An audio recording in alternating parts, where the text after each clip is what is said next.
बिहारी हरे कृष्ण कृष्ण कृष्ण हरे हरे हरे राम राम राम हरे हरे हरे कृष्ण कृष्ण कृष्ण हरे हरे हरे राम राम राम हरे हरे हरे कृष्ण कृष्ण कृष्ण हरे हरे हरे राम राम राम हरे हरे हरे कृष्ण कृष्ण कृष्ण हरे हरे हरे राम राम राम हरे हरे हरे कृष्ण हरे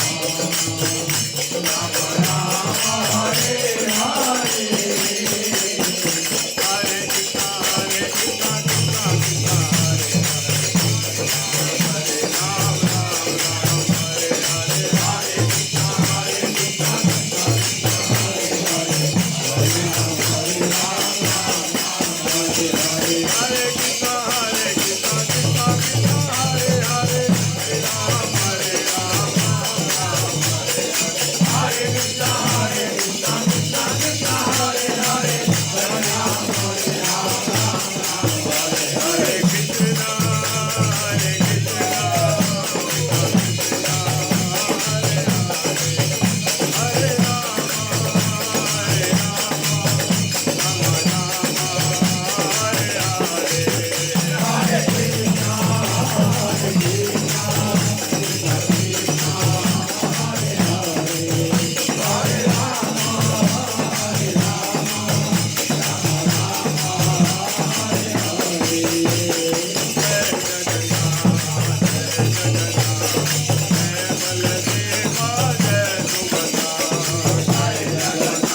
हरे राम हरे प्रभुपाद की जय। गौर प्रेमानंदे। ओम नमो भगवते वासुदेवाय। ओम नमो भगवते वासुदेवाय। ओम नमो भगवते वासुदेवाय। ओम नमो भगवते वासुदेवाय।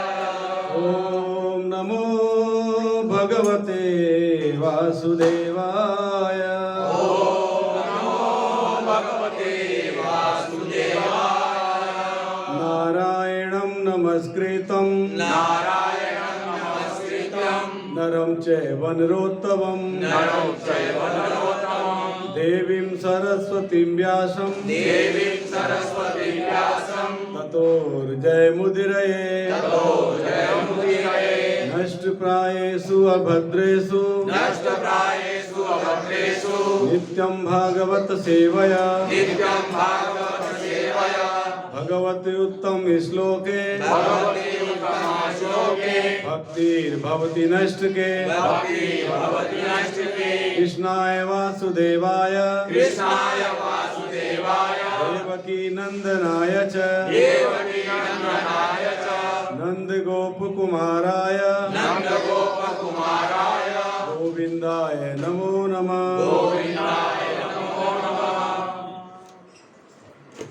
हरे कृष्ण। तो आज संध्याकालीन इस विशेष कथा उत्सव में सुनील प्रभु जी के घर पे बड़ा सौभाग्य है, आप सभी भक्तों के सानिध्य में हम ये कथा का आनंद ले पा रहे हैं। यहाँ पे इस कार्तिक पवित्र मास में भगवान के नाम का कथा श्रवण कीर्तन, भगवान के सामने वाद्य यंत्र का बजाना, भगवान के सामने नृत्य करना, भगवान के सामने कीर्तन करना और राधा दामोदर को दीप दिखाना बहुत ही महत्व होता है। तो आज हम कार्तिक मास की कुछ महत्व के बारे में सुनेंगे और उसके बाद भगवान की एक छोटी सी लीला के ऊपर चर्चा करेंगे। तो कार्तिक मास की विशेषताओं के विषय में बताएगा। अभी कार्तिक मास चल रहा है, आप सभी को पता होगा, थोड़ा शांत रहिए। तो प्रेम के विषय में श्रीमती राधा जी जो राधा रानी हैं वो कृष्ण की भी गुरु हैं। प्रेम के विषय में इतना प्रेम प्रदान करती हैं। कार्तिक मास में कोई विशेष रूप से श्री राधा रानी की उपासना करता है तो कृष्ण उस व्यक्ति के वशीभूत हो जाते हैं। भगवान कृष्ण खुद उस व्यक्ति के, जगन्नाथ जी, भगवान कृष्ण कोई और नहीं है, स्वयं जगन्नाथ हैं। भगवान कृष्ण उस व्यक्ति के वशीभूत हो जाते हैं जो राधा रानी की उपासना करता है इस कार्तिक मास में। तो इस कार्तिक मास में वैष्णवों की सेवा, जैसे वैष्णव आप लोग सब कृष्ण भक्त हो, जगन्नाथ जी के भक्त हो, सब वैष्णव है, विष्णु भक्त हैं सब। वैष्णवों की सेवा, सुनील प्रभु जी को आज ये मौका मिला है आप लोगों की सेवा करने के लिए, तो आपकी सेवा करेंगे सुनील प्रभु जी। श्रवण, कथाओं का श्रवण जो हम कर रहे हैं अभी, कीर्तन जो अभी हमने किया है, और धाम परिक्रमा। तो धाम परिक्रमा तो नहीं हो पाई, लेकिन वृंदावन से हमारे गुरु महाराज, शिक्षा गुरु के हमारे दर्शन हो गए। दयालु गौर प्रभु वृंदावन में, अभी वृंदावन से आपसे बात कर रहे थे, तो ये धाम परिक्रमा हो गई। और दीपदान, दीपदान अभी हम करेंगे। पानी गिलास। तो दामोदर अष्टकम, नंद नंदाष्टक और श्री राधा कृपा कटाक्ष, ये 3 स्तुति हैं। अगर इन्हें कोई कार्तिक मास में पढ़ता है, गाता है भगवान के सामने, तो भगवान राधा दामोदर बहुत प्रसन्न होते हैं। तो आज हम दामोदर अष्टकम के साथ में दीपदान करेंगे। और कार्तिक मास की विशेषताओं में स्कंद पुराण में एक श्लोक आता है, न कार्तिक समो मासो न कृत्रिम समम युगम न वेद शास्त्रम शास्त्रम न तीर्थ गंगया समम।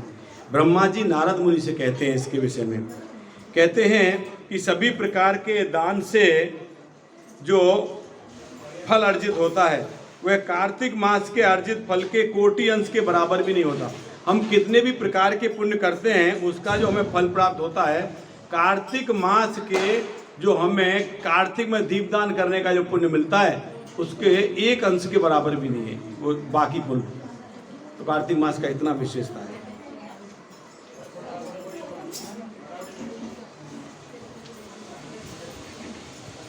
तो भगवान के विष्णु की प्रीति के लिए कहते हैं ब्रह्मा जी नारद जी से, हे नारद, विष्णु की प्रीति के लिए कार्तिक मास में अर्जित पुण्य कर्म समुद्र के समान अक्षय और अव्यय होता है। यानी भगवान कृष्ण की, भगवान जगन्नाथ जी की, विष्णु भगवान की जो इस कार्तिक मास में करता है, उसका पुण्य कैसे होता है? तो समुद्र के समान अक्षय होता है। समुद्र कोई सुखा सकता है क्या? ऐसे अक्षय होता है, वो पुण्य नष्ट नहीं हो सकते, इतने पुण्य प्राप्त होते हैं। तो इसमें कहा गया है कि हे नारद, कार्तिक मास में अर्जित पुण्य कर्म समुद्र के समान अक्षय अव्यय होता है। हे ब्राह्मण, कार्तिक मास के समान कोई मास नहीं है, सतयुग के समान कोई युग नहीं है, और वेदों के समान कोई शास्त्र नहीं है, और गंगा के समान कोई तीर्थ नहीं है। अतः कार्तिक मास में वैष्णवों की सर्वथा सेवा करना चाहिए। वैष्णवों को कार्तिक मास हमेशा प्रिय है। इसमें दामोदर व्रत के महात्म्य के बारे में स्कंद पुराण में कहा गया, ब्रह्मा जी ने नारद जी से कहा, हे नारद, जितने समस्त व्रत हैं उन सभी व्रतों का फल केवल 1 जन्म के लिए होता है। किंतु कार्तिक मास में किए गए व्रतों का फल सैकड़ों जन्मों तक प्राप्त होता है। इतना कार्तिक मास का महत्व है। कहा गया है कि वाराणसी, कुरुक्षेत्र, नैमिषारण्य, पुष्कर तीर्थ में जाने से जो पुण्य प्राप्त होता है, कार्तिक मास में वही पुण्य भगवान के सामने दीप प्रज्वलित करने से प्राप्त होता है। ऐसा स्कंद पुराण में कहा गया है। कार्तिक मास में विशेष कर्मों का महत्व इस प्रकार से बताया गया है। हे ब्राह्मण, साधु सेवा, विष्णु की कथा श्रवण, विष्णु का अर्चन कली काल में अति दुर्लभ है। जलदान, गौदान, सूर्य ग्रहण और कुरुक्षेत्र में स्नान का फल कार्तिक मास में एक दिन में किए हुए व्रत से लाभ लिया जा सकता है। इस प्रकार से अनेकों कार्तिक मास के अनेकों महात्म्य बताए गए शास्त्रों में। कार्तिक में दीपदान का महत्व इस प्रकार कहा गया, दिए नायहि यत्र सो प्रियते हरीश्वर है, सुगीतम च दत्रा ते पर दीप प्रबोधनाथ। यानी कार्तिक मास में केवल एक दीप अर्जित करने से, एक दीप खाली भगवान के सामने एक दीप खाली अर्पित करने से भगवान कृष्ण प्रसन्न हो जाते हैं। भगवान कृष्ण उस व्यक्ति का महिमा का गुणगान करते हैं जो किसी अन्य व्यक्ति के निमित्त भगवान को दीपदान करता है। समझिए, भगवान कृष्ण उस व्यक्ति का गुणगान करते हैं। हम भगवान का गुणगान करते हैं ना, हम भगवान के गुणगान करते हैं। भगवान उस व्यक्ति का गुणगान करते हैं जो कार्तिक मास में किसी दूसरे के लिए ब्लेसिंग करता है दीपदान करते हुए। अपने लिए तो सब करते हैं, अपने लिए तो सब मांगते हैं, किसी दूसरे के लिए भगवान के सामने दीपदान करते हुए ब्लेसिंग्स करता है, मांगता है भगवान से दूसरे के लिए। तो भगवान जा जा के सबको उसके बारे में बताते हैं, भगवान उसका गुणगान करते हैं दूसरे लोगों को, वो कितना अच्छा है। इस प्रकार से तो पद्म पुराण में एक श्लोक आता है, तद प्रतिमा विष्णु राज का गोपिका सुचे, कार्तिके पूजने चे श्री दशाम दामोदर सन्निधो। समस्त गोपियों में श्रीमती राधा रानी श्री कृष्ण की प्रियतमा है और अतः श्री दामोदर के साथ कार्तिक में श्री राधा जी की पूजा करनी चाहिए। अर्थात कार्तिक मास में श्री राधा दामोदर जी की पूजा का विशेष महत्व है। तो भगवान राधा और दामोदर की जो पूजा का विशेष महत्व कार्तिक मास में, भगवान को राधा दामोदर और यशोदा दामोदर दोनों नाम से पुकारा जाता है। यशोदा दामोदर और राधा दामोदर, तो ये दो लीला हुई थी। एक लीला हुई थी दाम बंधन लीला, जो आप वो फोटो में देख पा रहे हैं। मैया यशोदा भगवान कृष्ण को रस्सी से बांध रही है ऊखल के साथ। और एक लीला हुई थी जो गांठोली करके गांव है, वृंदावन में गांठोली गांव, उस गांठोली गांव में सखियों ने नटखट कृष्ण को राधा के साथ बांध दिया था। शरारती थे ना, बहुत उद्यम करते थे, तो राधा के साथ बांध दिया था। तो वहाँ पे राधा दामोदर कहते हैं और यहाँ यशोदा दामोदर कहते हैं। तो इस प्रकार से दाम उदर, दाम मतलब रस्सी, उदर मतलब पेट, जिसके पेट पे रस्सी को बांधा गया हो दामोदर। इस प्रकार से भगवान जो कार्य करते हैं भगवान का वही नाम हो जाता है। जैसे माखन चोर, हम लोग माखन चोरी करेंगे तो चोर बोलेंगे, चोर होगी जेल जाएंगे, तो जेल जाएंगे। वो माखन चोर बोलते हैं। गोपिका जिसके घर पे नहीं जाते हैं वो उदास हो जाती है, आज मेरे घर पे क्यों नहीं आई, ऐसा। तो अभी हम यही लीला की चर्चा करेंगे आपके सामने। जब ये मैया यशोदा कृष्ण को ऊखल के साथ बांध रही हैं, क्यों बांध रही हैं वो चर्चा करेंगे। भक्तों ने कई बार सुना होगा, मगर कुछ लोग हैं जो आज इसका आनंद लेते हैं। तो इस प्रकार से होता है कि जब ये गोपियाँ, सब ब्रज की गोपियाँ क्या करती हैं, आके यशोदा मैया को शिकायत करती हैं। क्या बोलती हैं कि तुम्हारे लाला ने हमारे घर में आया, पूरी पलटन के साथ, पूरा पलटन के साथ घर में घुस गया, खिड़की से हम सब सोए हुए थे, पूरा माखन खाया, मटकी फोड़ दिया, बहुत नुकसान किया। रोज ऐसी शिकायत करती थी। मैया यशोदा बोलती थी तुम सब लोग झूठ बोल रहे हो, कान्हा के पास इतना माखन है, हमारे पास 1 लाख गाय नंद बाबा के पास, आपके घर क्यों खाने जाएगा? आप बताइए, हमारे माखन नहीं है क्या? कोई आपको झूठ बोला? भाई झूठ नहीं, हमने देखा है। बोले ठीक है, मैं ऐसे नहीं मानती, पकड़ के दिखाओ। तो एक बार एक गोपी ने क्या किया, गोपी छिप गई दरवाजे के पीछे कि अब आएंगे वो, और ऐसे क्या किया उसने, पहले बाहर गई तो उनकी टोली सब देख लिया कि वो जा रही है घर के बाहर। घर के बाहर गए, वो पीछे से घूम के वापस घर में आके दरवाजे के पीछे छुप गई। भगवान तो परम भगवान है, भगवान गीता में बोलते हैं भगवान भूत भविष्य और वर्तमान सब कुछ जानते हैं, लेकिन भगवान वहाँ पे क्या कर रहे हैं, भक्तों को आनंद प्रदान करने के लिए लीला कर रहे हैं भगवान, परम सत्य। तो भगवान सबको लेकर पहुंच जाते हैं घर में। जब घर में पहुंच जाते हैं तो जैसे ही भगवान ऊपर चढ़ते हैं तो गोपिका दरवाजे से बाहर निकल के आती है। गोपी बाहर निकल के आती है, भगवान कूदते हैं तो बाँह पकड़ लेती है, बाँह पकड़ के लेके जाती है यशोदा के पास। तो आज तेरे को रगे हाथ पकड़ा है। यशोदा मानती नहीं है ना, अभी तो मानेगी। तेरा देख मुंह पूरा सना हुआ है। भगवान को पकड़ के लेके जा रहे हैं। भगवान की लीला देखो। रास्ते में भगवान कब हाथ छुड़ा के निकल जाते हैं, मैया के पास पहुंच जाते हैं और उसी के बेटे का हाथ उसके हाथ में पकड़ा देते हैं। उसी के बेटे का। वो बड़ी जल्दी जल्दी चल के जा रही होती है, बड़ी खुश होती है गोपी कि आज पकड़ लिया है। आज यशोदा मानेगी कि नहीं, देखो पता लगेगा। जाते बोलते यशोदा बाहर आ, देख क्या मेरे पास, देख आ इधर देख, मैं दिखाती हूँ। तो बोलती है ना मेरा लाला बहुत शांत है, कुछ नहीं करता, देख अभी देख पकड़ा रहे हाथ, मेरे हाथ में देख इसका हाथ। बोले तो बाहर आके कौन चिल्ला रहा है, आके देखती है। बोले देख तेरा काना। बोले कहाँ है काना? बोले देख मैंने हाथ पकड़ा है। ऐसे बोलती है नीचे को उंगली करके। बोले काना तो घर में बैठा है। वो काना को आते, काना तो दौड़ के आते हैं बाहर निकल के। तो वो देखती है बाहर की तो अंदर से कैसे आ रहा है, मेरे हाथ में कौन है? देखा तो उसी का लड़का उसके हाथ में। अरे बोले तू गोपिका तेरे को अभी दिखना कम बंद हो गया। बोला दिखना कम हो गया तेरे को, तेरा ही लड़का है। मैंने तो कान्हा को पकड़ा था, ये कैसे मेरा लड़का कैसे है? तू कैसे आ गया मेरे हाथ में? बोले मेरे को तो पकड़ के ला रही है तू, खींच, मैं मना कर रहा हूँ, छोड़ नहीं रही है। ऐसे कान्हा लीला करते थे। तो जब बहुत शिकायत आने लगे ना कान्हा की, तो मैया ने सोचा हो सकता है कान्हा चाहता होगा, सब थोड़े झूठ बोलेंगे, रोज शिकायत आ रही है, कुछ कर रहा होगा इस तरह। हो सकता है हमारे घर में बहुत सारे वर्कर काम करने वाले हैं, नौकर काम कर रहे हैं, सब दासी हैं, वो माखन बनाती हैं, प्रेम नहीं रहता होगा उसमें। हम जैसे बाहर खाना खाते हैं ना होटल में, उसमें प्रेम नहीं रहता। घर पे हमारे माता खाना बनाती है, हमारी पत्नी खाना बनाती है, हमारी बहन खाना बनाती है, उसमें हमारा प्रेम होता है, संबंध होता है। और जो बाहर खाना हम कंपनी कैंटीन में खाना खाते हैं, वहाँ क्या होता है? खाना खाते प्रेम नहीं होता, वो अपनी ड्यूटी कर रहा होता है। उसको 500 रुपये पगार के मिलते हैं ना, इसलिए बेल रहा होता है। वो आड़ी सीधी बेल के खत्म करेगा काम, सब खा के जाए, मेरा पीछा छोटे, मैं जाऊँ बैठूँ आराम से, ऐसा तो प्रेम नहीं होता। तो मैया सोची हो सकता है सब बनाते हैं, प्रेम नहीं होगा, भाव नहीं होगा, लाला को अच्छा नहीं लग रहा होगा माखन, एक दिन मैं माखन बनाऊंगी कान्हा के लिए। तो दीपावली का दिन होता है जिस दिन लीला होती है। मैया यशोदा सुबह भोर में उठ जाती है, 4 बजे उठ के, और माखन बनाने लगती है, दही को मथने लगती है मैया। और मैया जब दही मथ रही होती है तो मैया क्या कर रही होती है? तो मैया भगवान कृष्ण की लीलाओं का गुणगान कर रही होती है। कौन सी लीलाएं? जब भगवान कृष्ण ने पूतना का वध किया, तृणावत को मारा, सक्टासुर को मारा, इतने सारे असुरों को भगवान ने मारा जब भगवान पैदल भी नहीं चल रहे थे।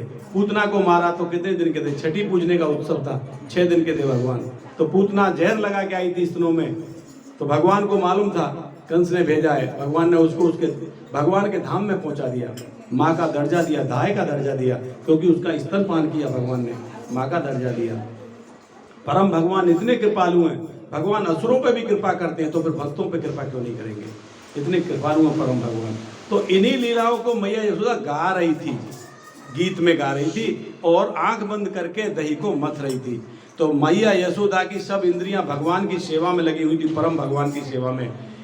जिह्वा से गान कर रही थी उनके गुणों का, कानों से उन्हीं भजनों को कुछ सुन रही थी, हाथों से उसको मथनी को चला रही थी। इस प्रकार से मैया भगवान की सेवा में लगी थी। और जो भगवान की सेवा में कोई लगा रहेगा तो भगवान तो वहाँ जरूर प्रकट होंगे। तो भगवान जब वहाँ पे सो रहे थे, भगवान ने देखा मैया याद कर रही है, मेरा भजन कर रही है, तो भगवान उठ गए नींद में से। और जैसे एक बालक, साधारण बालक कैसे रोता है नींद में छुट के, पहले तो बैठ के आंखें मलता ही, मम्मी कहाँ गई, है ना, फिर बाद में नीचे उतरता है, कोशिश करता है, लटक के नीचे उतरता है, कभी कभी नीचे उतरते में गिर भी जाता है। तो कान्हा ऐसे ही ऊपर से पलंग पे से नीचे उतरे और भगे चले आए आंख मलते हुए, कहाँ? जहाँ मैया मथनी चला रही थी और मैया नाक बंद कर रखी थी। तो लाला ने क्या किया, आते ही उस मथनी को पकड़ लिया, खड़े हो गए। अब मैया जोर लगा रही है तो मथनी घूम नहीं रही। मैया ने आंख खोली, देखा तो लाला खड़ा है, तो मैया खुश हो गई, अरे इतनी ताकत आ गई इसमें, मथनी पकड़ लिया, खड़े होकर, मथनी चला नहीं पा रही हूँ मैं। तो मैया ने उसको, कान्हा को गोद में ले लिया, जैसे स्वभाव से बच्चे भूखे होते हैं, सो के उठते हैं, तो तो मैया उनको स्तनपान कराने लगी, दूध पिलाने लगी। भगवान कृष्ण दूध पी रहे हैं, मैया यशोदा उनके सुंदर चेहरे को निखार रही है, देख रही है, सुंदर चेहरे को, मुखमंडल को देख रही है मैया। तब जब मैया दूध पिला रही है तो उधर दूध आग में उबल रहा होता है। जो विशेष तरह की गाय थी भगवान के दूध के लिए अलग से, पुष्पगंधा गाय, जो पुष्प को उनको खिलाया जाता था, उसकी खुशबू उनके दूध में आती थी। ऐसी पुष्पगंधा गायों के दूध को धो के भगवान के लिए विशेष तौर से भोज्य पदार्थ बनाए जाते थे कृष्ण के लिए। तो वही दूध सोच रहा है कि जब भगवान मैया यशोदा का दूध पी लेंगे तो हमारा तो नंबर नहीं आएगा। चिन्मय जगत में हर कोई चीज शाश्वत होती है। भगवान के वैकुंठ धाम में भगवान की बांसुरी भी आदान प्रदान करती है, रेसिप्रोकेट करती है, वो भी उसके भाव होते हैं। शांत भाव में भगवान की सेवा करती है।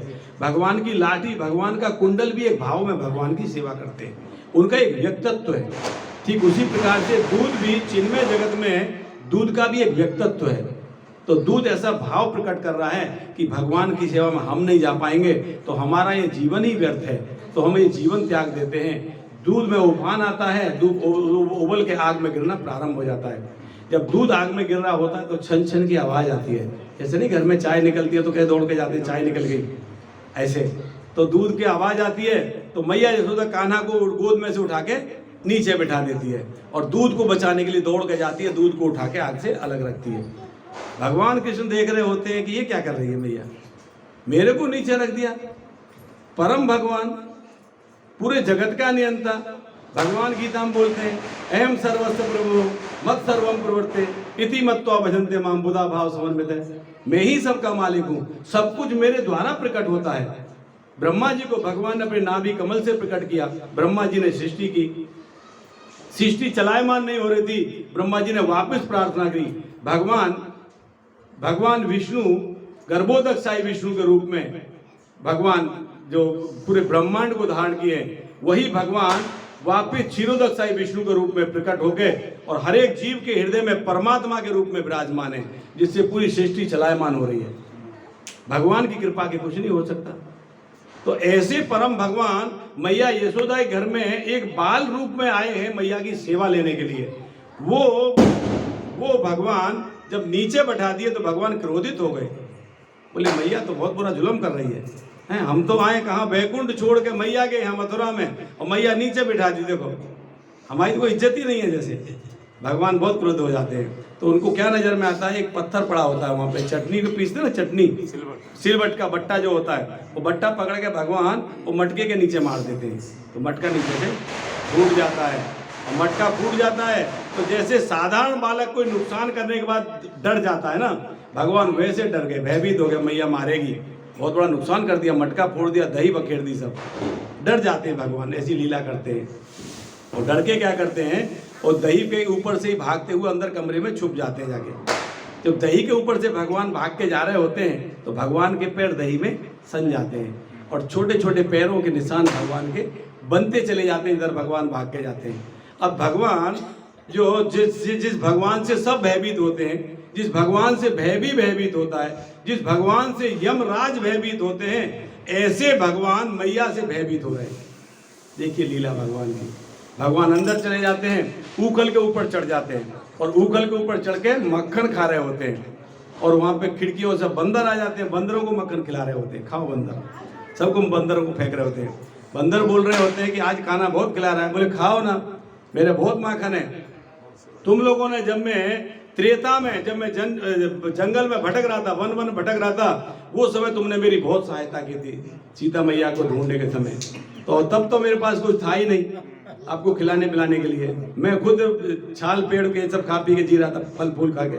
और आज तो मेरे पास बहुत कुछ है, तुम लोग खाओ मक्खन, मजे करो। बंदर ऐसे मक्खन खा रहे थे। और जब मैया ने देखा कि इस कमरे में गया, मैया छड़ी लेकर उस कमरे में गई। बंदरों की नजर पहले पड़ गई, कान्हा तो मक्खन खाने में लगे हुए थे। जैसे बंदरों ने देखा मैया आ रही है, छड़ी लेकर, बंदर खी करके खिड़की से बाहर भागे। बंदर जैसे बाहर भागे, कृष्णा बोले क्या हो गया, भाग क्यों गए खाते खाते? देखा पीछे तो मैया आ रही है छड़ी लेके। कृष्णा ऊपर से कूदे और भागे बाहर। कृष्णा आगे आगे और मैया पीछे पीछे पकड़ने के लिए दौड़ लग रही है। अब सब गोपियों को पता लग गया कि आज कान्हा ने अपने घर में ही मटकी फोड़ दी है। अब तक दूसरों की फोड़ता था, आज अपने घर में फोड़ा है, आज मजा आएगा। आज देखते हैं यशोदा क्या पनिशमेंट देती है उसको। मैया दौड़ रही है पकड़ने के लिए, और मैया ने जो बालों में जो फूल लगाए हुए थे, गजरा लगाया हुआ था, सब अस्त व्यस्त हो जाती है। मैया पसीने पसीने हो जाती है। भगवान आगे भाग रहे हैं, मैया पीछे पीछे भाग रही है, और थोड़ा सा ही अंतर रहता है, भगवान पकड़ में नहीं आते, भाग रहे हैं भगवान। अब पकड़ में कैसे आएंगे? आचार्यगण कहते हैं कि ऐसे परम भगवान जिनको पकड़ने के लिए ऋषि हजारों साल तक ध्यान में बैठे रहते हैं और पकड़ में नहीं आते। ब्रह्म संहिता में श्लोक आता है, वेदेषु दुर्लभ मधुर्लभ आत्म भक्तो गोविंदम आदि पुरुषम तमं भजामि। जिनको वेदों के द्वारा जाना कठिन है, मगर भक्त के हृदय में प्रकट होते हैं, ऐसे परम भगवान मैया पकड़ने का प्रयास कर रही है, पकड़ में नहीं आ रहे।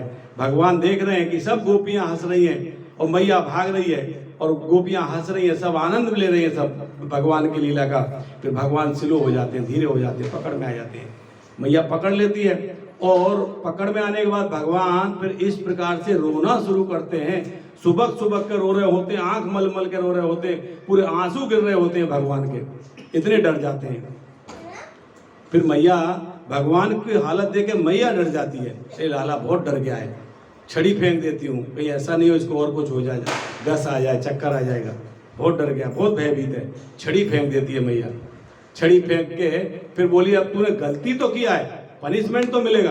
तेरे को मैं क्या करती हूँ, ये ऊखल पे खड़ा था ना, इस ऊखल के साथ तेरे को बांध देती हूँ। आज दिन भर यहीं खड़ा रहे, ना तेरे कोई प्रसाद मिलेगा, ना तेरे सखाओं में खेलने जाएगा। आज तेरा यही पनिशमेंट है, यहीं खड़ा रहे, इस ऊखल के साथ खड़ा रहे।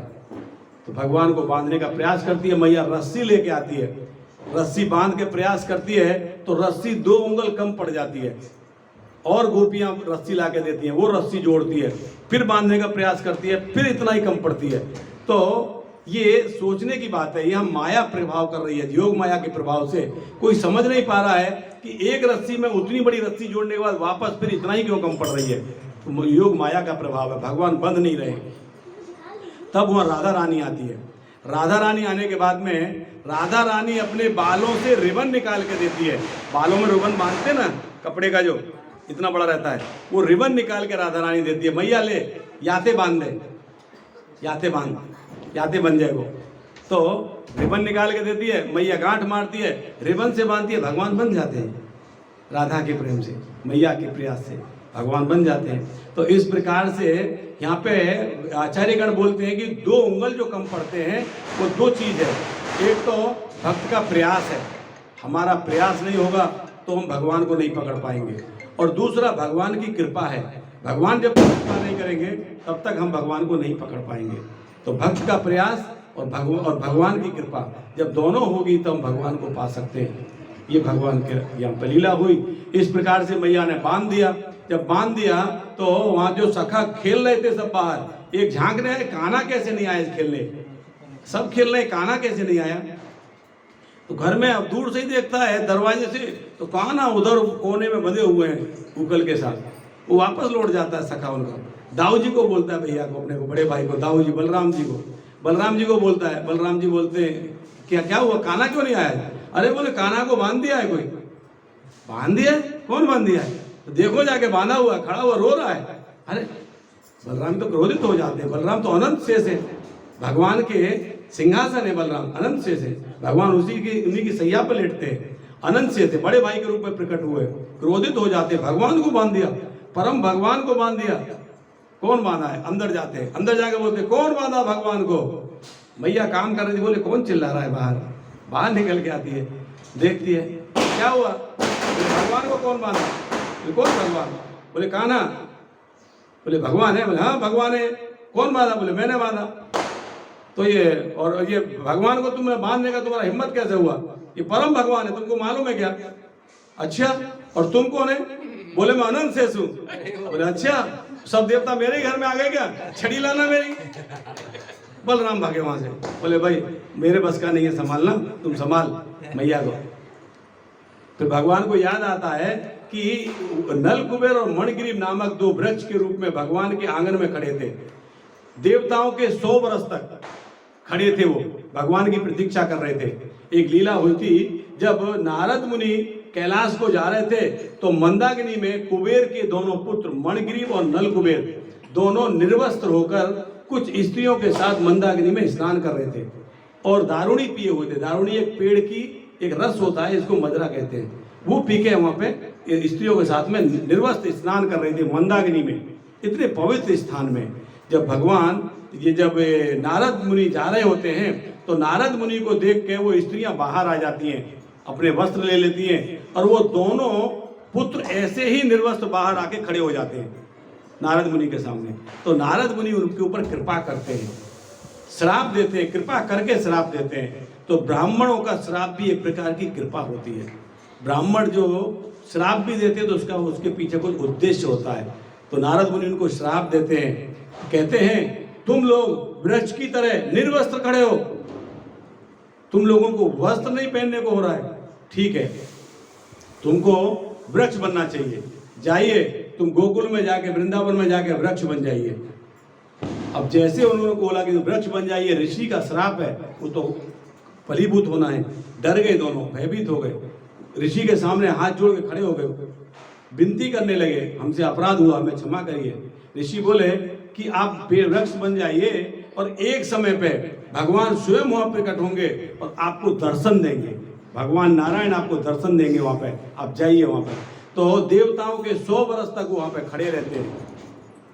देवताओं का 6 महीना हमारा 1 दिन होता है, तो देवताओं के 100 वर्ष तक वहां पे ऐसे ही खड़े रहते हैं, धूप में, गर्मी में, सर्दी में, बरसात में। जैसे निर्वस्त्र वहां खड़े थे वैसे ही निर्वस्त्र खड़े रहते हैं। पेड़ कोई कपड़े पहनता है क्या? ठंड लगे तो भी, बारिश हो तो भी कोई रेनकोट पहनता नहीं, ऐसे ही भीगते रहते हैं। तो ऐसे ही वो पूरी तपस्या करी उन्होंने, भगवान के लिए तपस्या करी। तो भगवान को याद आ गया कि मेरे भक्त के द्वारा दिया हुआ अभी जो वरदान था, अभिशाप नहीं वरदान था, उनका कल्याण होना है, तो वो समय आ गया है। तो भगवान उस ऊखल को घसीटते हुए दोनों वृक्षों के पास जाते हैं, दोनों वृक्षों के बीच में उखल को लगाते हैं, भगवान थोड़ा सा जोर लगाते हैं, दोनों वृक्ष धड़ाम से नीचे गिर जाते हैं। बोलो दामोदर भगवान की जय। वृक्ष नीचे गिर जाते हैं, बहुत जोरदार आवाज होती है, यशोदा मैया दौड़ के बाहर आती है, नंद बाबा बाहर आते हैं, गोप सब बाहर आते हैं, ग्वाले सब बाहर आते हैं, सब इकट्ठे हो, क्या हो गया क्या हो गया, अचानक कैसे इतनी बड़ी आवाज आई। देखा पेड़ गिर गए।